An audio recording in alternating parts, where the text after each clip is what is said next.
What do you do when your young person's disengaging from their schoolwork, no longer interested in the everyday schoolwork, no longer excited about going to school, doing their homework, preparing for exams, those things that, most parents would encourage their children to go through? What would you do in such a circumstance? That's what I'm going to talk to you about in this video. I'm going to give you 3 practical ways you can help your young person re-engage with their schoolwork and most likely go on to get good results and better outcomes in life. Now, to start, we must acknowledge the fact that there's a serious conversation out there, especially in social media platforms, that school is scam. Now, do I agree with that? Absolutely not. And I speak as someone who owes everything, maybe not everything, but majority of the things I have today, I owe them to the fact that I went to school. And I'll tell you a bit about myself. So I came from a very, very difficult background.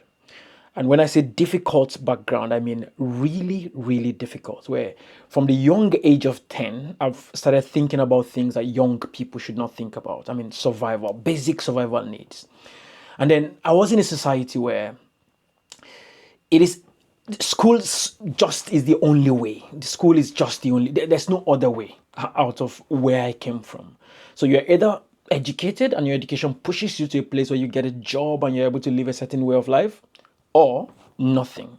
And I understand that some people would never understand what I'm saying, but trust me, there are places in the world where your only ticket in life would be some form of education.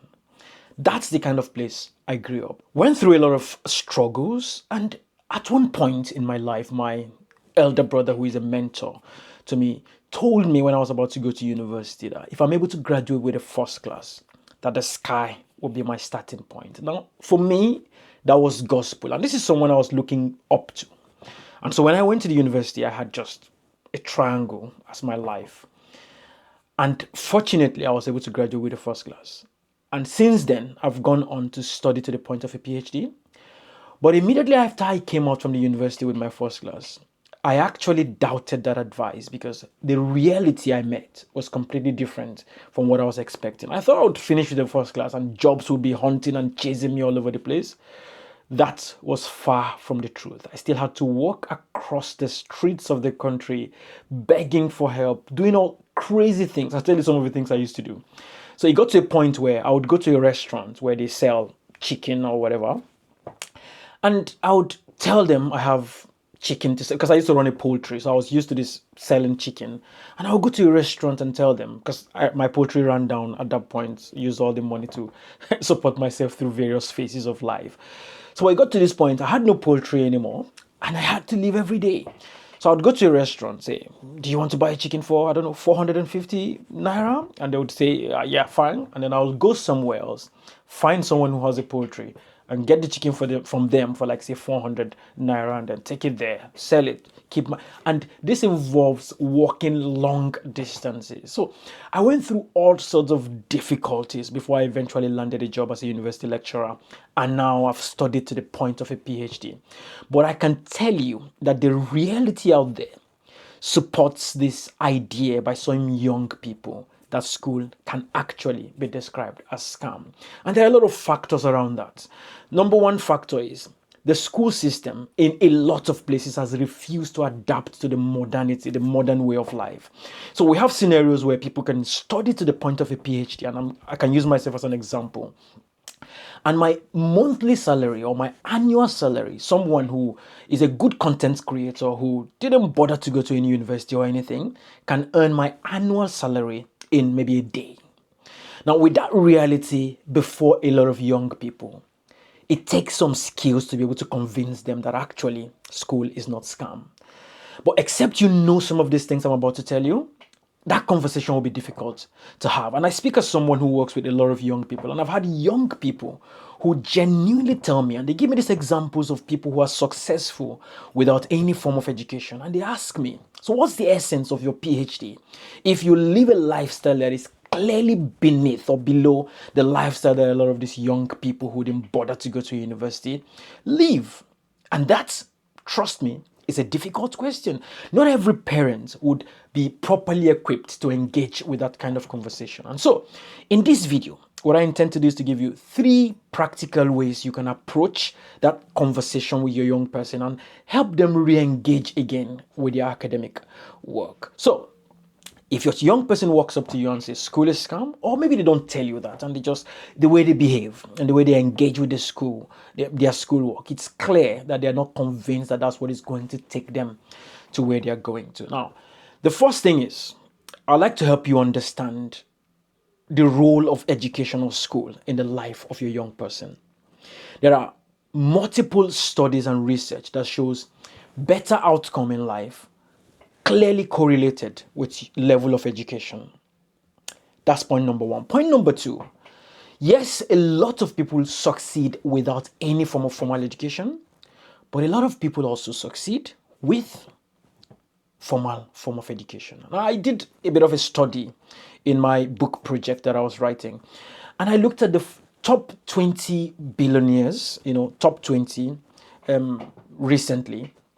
And what I find is that out of those 20 of them, 15 of them had at least had some form of degrees. So only 5 did not have. And of those 5, most of them dropped out of school at some point. And so this is what I keep telling young people.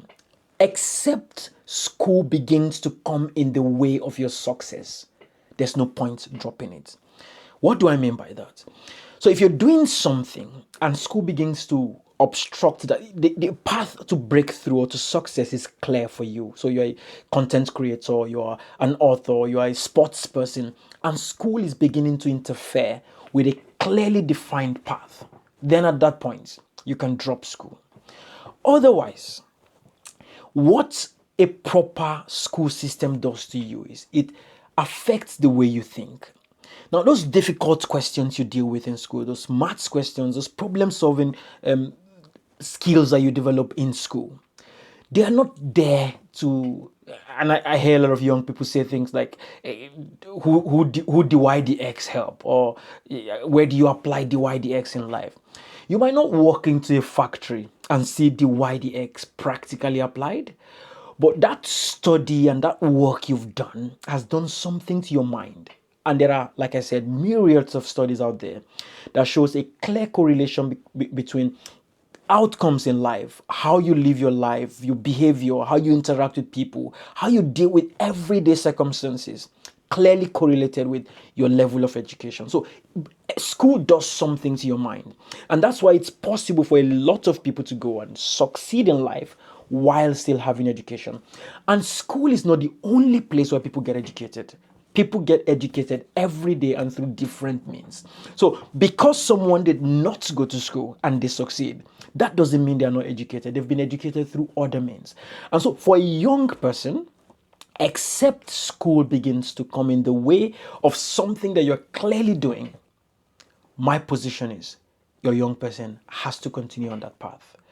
The question then becomes, how do you help them continue on that path? That's what we're going to be going into next. But please, before we continue, if you're enjoying what you're hearing so far, I'd like you to subscribe and to follow us, because every week we upload content of this kind to empower you and to help you to effectively support your young person through life and prepare them for the life ahead. Practical tips every week. Also, I'll encourage you to like and share, because that way you would help it to get to other people. Support what we do to encourage us to keep releasing this content. So, point number 1, you need to connect schoolwork to their real life events and scenarios. A lot of these school systems are detached from everyday life. So, for instance, you tell people they need to learn DY, DX, and all of these things we learn in school. But just like I've said, not many schools let these young people understand that dy dx you learn, yes, it can be applied in engineering and all of these things. There's also something it does to your way of thinking, because it stretches your mind. A bit like a gym, right? You go to a gym, you work your muscles and they grow and they become stronger. As you work your brain, it becomes stronger, it becomes, it stretches your mind and helps you to think faster and further. So that's what it does. You need to find a way of connecting the things people learn in school to the reality of their everyday life. If we come down to basic things like mathematics, if you decide to go into accounting or something, or if you run a business, understanding how maths works would help you to do some of those mathematical calculations that you would need as part of your business. Basic calculations in life that you use for different things. You need to help your young person to link them to the practicality of everyday life. As you take everyday walk with them, as you engage with life in your basic conversations and things, talk to them about the science. And I do this a lot with my kids, right?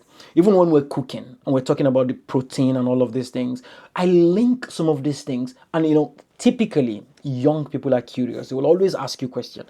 My daughter walked up to me some days ago and asked the question that led us on a path of some serious conversation. She said, "Daddy, why does the earth rotate?" And that's some science, that's some deep science. And I took the opportunity to have that conversation with her. So just spending time with them will give you the opportunity to answer questions. And you can seize the opportunity at every time to link your answers to how the things they do in school relate to everyday life. The second thing you can do is to help them with their studies. Now, helping them with their studies is quite detailed. But what exactly do I mean by that? Number one is basic routines, things like creating timetable and encouraging them to study in short, focused dashes as opposed to long hours doing things that eventually gets boring, or helping them. So the natural tendency for a lot of young people is to wait until exam is closed before they start preparing. Now, if you create a routine for them that helps them to start early so that they prepare gradually towards exams, and so when exam comes, the pressure is less, that would help them to love what they do and would encourage them, to like their school work. Also, there are different methods of learning for a lot of different young people.